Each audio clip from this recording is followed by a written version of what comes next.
जय श्री राम साथियों, आज हम बात करने वाले हैं थोड़ा इधर उधर से हंस भी लें। हाँ, तो हम आगे बढ़ते हैं।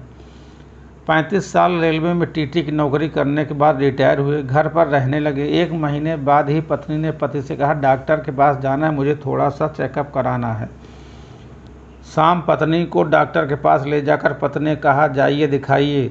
उसने रोनी सी सूरत बनाकर कहा, आप आगे आइए, मेरा तो बहाना था, दरअसल आपको दिखाना था।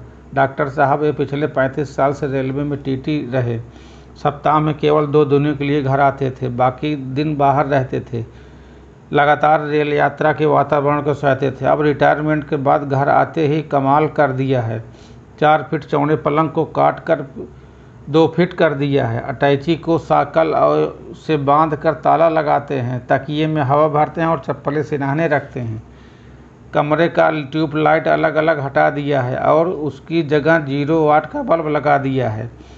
टेप रिकॉर्डर से फिल्म गानों का कैसेट निकाल कर रेलवे अनाउंसमेंट, गाड़ी चलने की ध्वनि, घंटी की घनघनाहट और गरम चाय, इस समोसे की कर्कश आवाज़ का कैसेट लगाते हैं। मूंगफली के छिलके और बीड़ी सिगरेट के टुकड़े पलंग के चारों ओर फैलाते हैं। मैं तो रात भर जागती हूँ और ये आराम से सो जाते हैं, पता नहीं कैसी ज़िंदगी जीते हैं। कप में 2 चाय 2 कुल्हड़ में पीते हैं। एक रात मेहमान आए तो मैं इन्हें जगाया। इन्होंने करवट बदली और मेरे हाथ में ट्रेन का टिकट और 100 रुपये का नोट समाया। मैंने कहा, ये क्या है? बोले, रसीद नहीं बनाना, इंदौर आए तो ख्याल से उठाना। पिताजी से दहेज में मिला सोफ़ा सेट आधे दामों में बेच आए। बदले में 2 सीमेंट की बेंच खरीद लाए। बेडरूम में लगी पेंटिंग को अलग कर दिया, उसकी जगह भारतीय रेल आपकी अपनी संपत्ति है, जंजीर खींचना मना है लिखवा दिया।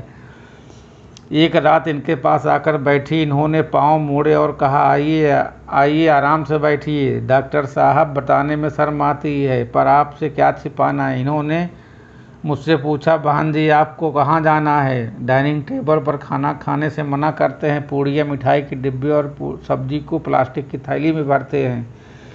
एक रात मेरे भाई और पिताजी आए, दोनों इनकी हरकत से बहुत लजाए। रात में भाई ने इनकी अटैची जरा सी खिसकाई। ये गुस्से से बोले, जंजीर खींचूं, चोरी करते शर्म आई नहीं आई? सुबह सुबह बूढ़े पिताजी जल्दी उठकर नहाने जा रहे थे। बालकनी में इनके पास वाली खिड़की से आ रहे थे। उन्होंने खिड़की से हाथ डालकर उन्हें जगाया। उन्होंने गुस्से में कहा, इस तरह से मत जगाओ, यहाँ कुछ नहीं मिलेगा। बाबा, आगे जाओ। पिताजी आगे गए, उन्हें वापस बुलाया। उन्हें 1 रुपये का सिक्के और पूछा, कौन सा स्टेशन आया? इनका अजीब कारनामा है, एक पर एक हंगामा। अभी कबाड़ी के यहाँ से इन्होंने पुराना टेबल फैन मंगवाया। छत पर लटके अच्छे खासे सीलिंग फैन को उतार कर उसकी जगह टेबल फैन लटकाया। उसे चालू करने के विचित्र तरीका अपनाते हैं। जेब से कंघी निकाल कर पंखा घुमाते हैं। सुबह मंजन ब्रश साबुन निकाल कर बाथरूम की ओर जाते हैं। मैं कहती हूँ, बेटा गया है, तो वहीं लाइन लगाते हैं। समझाती हूँ, आ जाओ, तो रोकते हैं। हर 2 मिनट बाद बाथरूम का दरवाज़ा ठोकते हैं।